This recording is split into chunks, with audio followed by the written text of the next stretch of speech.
ಈ ಚಿತ್ರದ ನಿರ್ದೇಶಕರಾದ ಕಿನ್ನಲ್ ರಾಜ್ ಸರ್ಗೆ ಮತ್ತು ನಿರ್ಮಾಪಕಗೆ ನಾನು ತುಂಬ ಧನ್ಯವಾದ ಹೇಳೋಕ್ಕೆ ಇಷ್ಟಪಡ್ತೀನಿ.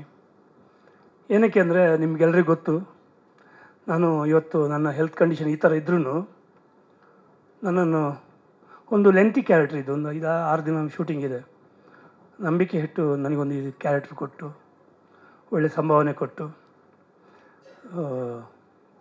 ಈ ಚಿತ್ರದಲ್ಲಿ ನನಗೊಂದು ಒಳ್ಳೆಯ ಅವಕಾಶ ಕೊಟ್ಟರು. ಆ ಅವಕಾಶ ಇದ್ದಿದ್ದಕ್ಕೆ ನಾನು ಇವತ್ತು ಇಷ್ಟು ಜನರ ಮುಂದೆ ನಾನು ಮಾತಾಡೋ ನನಗೊಂದು ಅವಕಾಶ ಸಿಕ್ತು. ಏನಕ್ಕೆ ಈ ಮಾತು ಹೇಳ್ತಿದ್ದೀನಿ ಅಂದರೆ, ಭಾಳಷ್ಟು ನಿರ್ದೇಶಕರು ಈಗ ಹರೀಶ್ ಹುಷಾರಿಲ್ಲಲ್ಲ, ಏನಾದರೂ ಹಾಕ್ಕೊಂಡು ಏನಕ್ಕೆ ತೊಂದರೆ ತಗೋಬೇಕು, 60-70 ಜನ ಇದರಲ್ಲಿ ಕಲಾವಿದರಿದ್ದಾರೆ, ಏನಾದರೂ ತೊಂದರೆ ಆದರೆ ಹರೀಶಿಂದಾಗಿ ಫಿಲ್ಮ್ ನಿಂತೋಗೋದು ಇಲ್ಲ, ಪ್ರಾಬ್ಲಮ್ ಬೇಡ, ಏನಕ್ಕೆ ಬೇಕು ಅಂತ. ಅದರಲ್ಲಿ ಇಷ್ಟಿದ್ರೂ ನಾನು ಹರೀಶ್ ರಾಯ್ನೇ ಬೇಕು ಅಂತೇಳಿ ನನ್ನನ್ನು ಕರೆಸಿ ಕಿನ್ನಲ್ ರಾಜ್ ಸರ್ ಒಂದು KGF ಎಂಬ ಒಂದು ಒಳ್ಳೆಯ ಚಿತ್ರದಿಂದ ನನ್ನ ಒಂದು ಪರಿಚಯ. ಅಂಥ ಒಂದು ಉತ್ತಮವಾದ ನಿರ್ದೇಶಕರು ನಾನೇ ಬೇಕು ಅಂತೇಳಿ ಬಂದು, ಅದರಲ್ಲೂ ಅವರು ನಾವು ಏನು ಮಾಡ್ತೀವಿ ಅಂದರೆ, ಇಲ್ಲಿ ಯಾವುದೇ ಆರ್ಟಿಸ್ಟ್ ಬೇಕು ಅಂದಾಗ ಅಮ್ಮನ ಒಂದು ಅಪ್ಪಣೆ ಕೇಳ್ತಾರೆ. ಸೊ ಅಮ್ಮನ ಹತ್ರ ಅಪ್ಪಣೆ ಕೇಳಿದಾಗಲೂ ಅಮ್ಮ ಹೇಳಿದಿಷ್ಟಿಲ್ಲ, ಹಾಕ್ಕೊಳ್ಳಿ ಅವನ್ನ, ನನ್ನ ಒಂದು ಕಾಲದ ಅವನು ಆರಾಧನೆ ಮಾಡಿದವನ್ನೇ ಹಾಕ್ಕೊಳ್ಳಿ, ಏನು ತೊಂದರೆ ಆಗೋದಿಲ್ಲ ಅಂಥೇಳಿ. ನನ್ನ ಅದೃಷ್ಟ, ನನ್ನ ಪುಣ್ಯ, ನನಗೆ 30 ವರ್ಷದ ಫಿಲ್ಮ್ ಜರ್ನಿಯಲ್ಲಿ ಇದೊಂದು ಒಳ್ಳೆಯ ಅವಕಾಶ ಸಿಕ್ತು. ಮತ್ತೊಂದು ಮುಖ್ಯವಾಗಿ ಅಂದರೆ, ನಾನು ಸುಮನ್ ಅಣ್ಣನಿಗೆ ಥ್ಯಾಂಕ್ಸ್ ಹೇಳಬೇಕು. ಸುಮನ್ ಅಣ್ಣ ನನಗೆ ಜೋಡಿ ಸಿಂಹ, ಇವತ್ತು ಸಿಂಹರೂಪಿಣಿ ಬೇಟೆ ಜೋಡಿ ಸಿಂಹ ಅಂತ ಒಂದು ಫಿಲ್ಮಲ್ಲಿ ಸಾಕ್ಷಿ ಶಿವನ್ ಜೊತೆಗೆ ಒಂದು ಸಾಂಗ್ ಮಾಡಿದ್ದೀನಿ. ಅದು ಫಿಲ್ಮ್ ರಿಲೀಸ್ ಆಗಿಲ್ಲ, ಬಟ್ ಅದನ್ನು ಆ ಫಿಲ್ಮಲ್ಲಿ ಮಾಡಲಿ ಅಂತ ನನಗೆ ರೆಫರ್ ಮಾಡಿದವರು ತೆಲುಗು ಡೈರೆಕ್ಟ್ರು. ಅವ್ರಿಗೆ ರೆಫರ್ ಮಾಡಿದರು ನಮ್ಮ ಸುಮನ್ ಅಣ್ಣ ಒಂದು. ಆ್ಯಂಡ್ ಇನ್ನೊಂದು ಆನಂದ್ ಪಿ ರಾಜು ಅಂತ ನಮ್ಮ ಹಳೆಯ ನಿರ್ದೇಶಕರು. ಆ ಸಿನಿಮಾದಲ್ಲಿ ಸುಮನ್ ಅಣ್ಣ ಇನ್ಸ್ಪೆಕ್ಟ್ರು, ನಾನು ಒಬ್ಬ ವಿಲನ್ ಮಗ.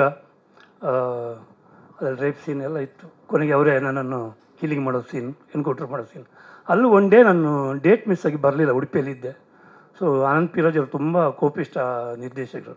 ಬೇಡ, ಅವನನ್ನು ತೆಗೆದು ನಾನು ಬೇರೆ ಆರ್ಟಿಸ್ಟ್ನ ಹಾಕೋತೀನಿ, ಅವ್ನು ಬೇಡ ಅಂತ. ಯಾಕಂದರೆ ಸುಮನ್ ಅಣ್ಣ ತೆಲುಗಲ್ಲಿ ಭಾಳ ಫೇಮಸ್ ಬ್ಯುಸಿ ನಟರು.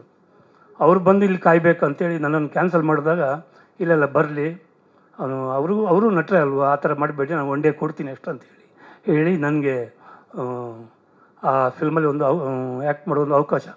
ಅವತ್ತು ಇವ್ರು ಬೇಡ ಅಂತ ಏನು ಸುಮ್ಮನೆ ನಿಲ್ತಿದ್ರೆ ಅವತ್ತು ನನಗೆ ಅದು ಕ್ಯಾರೆಕ್ಟರ್ ತಪ್ಪಿ ಹೋಗ್ತಿತ್ತು. ನಾನು ಏನಕ್ಕೆ ಈ ಮಾತು ಇವತ್ತು ಹೇಳಿದೆ, ಆನಂದ್ ಪಿ ರಾಜ್ ಅವರು ನೆಕ್ಸ್ಟ್ ಡೇ ನಾನು ಬಂದೆ, ಒನ್ ಡೇ ಬಿಟ್ಟು ಬಂದಾಗ ಫಸ್ಟ್ ಹೋಗಿ ಸುಮನಣ್ಣನ ಮಾತಾಡಿಸು ಅಂತ ಅಂದರು. ಏನಕ್ಕೆ ಅಂದರೆ, ಅವರೇ ನೀನು ಬೇಕು ಅಂತ ಹೇಳ್ತಾಯಿದ್ರು. ಅಂದರೆ ಒಬ್ಬರು ನಾಯಕ ನಟರು ಇದ್ದಾರಲ್ಲ, ನಮಗೆ ಈ ಥರ ಸಪೋರ್ಟ್ ಮಾಡಿದ್ರೇ ಸಹ ಕಲಾವಿದರು ನಾವು ಇರೋಕ್ಕೆ ಸಾಧ್ಯ. ಏಕೆಂದರೆ ಮುಖ್ಯವಾಗಿ ನಾಯಕ ನಟರೇ ಚಿತ್ರದಲ್ಲಿ ಕಥೆಯನ್ನು, ನಿರ್ದೇಶಕರ ಕಥೆಯನ್ನು ತೋರಿಸ್ಕೊಂಡು ಹೋಗೋರೆ ನಾಯಕ ನಟರು. ನಾಯಕ ನಟರು ಒಂದು ಸಪೋರ್ಟ್ ಇರಬೇಕು ಸಹ ಕಲಾವಿದರಿಗೆ, ಎಲ್ಲ ನಮ್ಮ ಕನ್ನಡದ ಸಹ ಕಲಾವಿದರಿಗೆ ಅಂತ ಕೇಳ್ಕೊಳ್ತೀನಿ. ಹಾಗೆ ನಮ್ಮ ಮನಮೋಹನ್ ರೈ ಬೇರೆ ನಮ್ಮ ಆತ್ಮೀಯ ಸ್ನೇಹಿತ, ಇವತ್ತು ಭಾಳ ದಿವಸ ನಂತರ ನೋಡ್ತಿದ್ದೀನಿ. ಎಲ್ಲ ಇದ್ದಾರೆ, ಸುಮಾರು 70 ಜನ ಇದ್ದಾರೆ ಈ ಚಿತ್ರದಲ್ಲಿ. ನಿಮ್ಮ ಆಶೀರ್ವಾದ.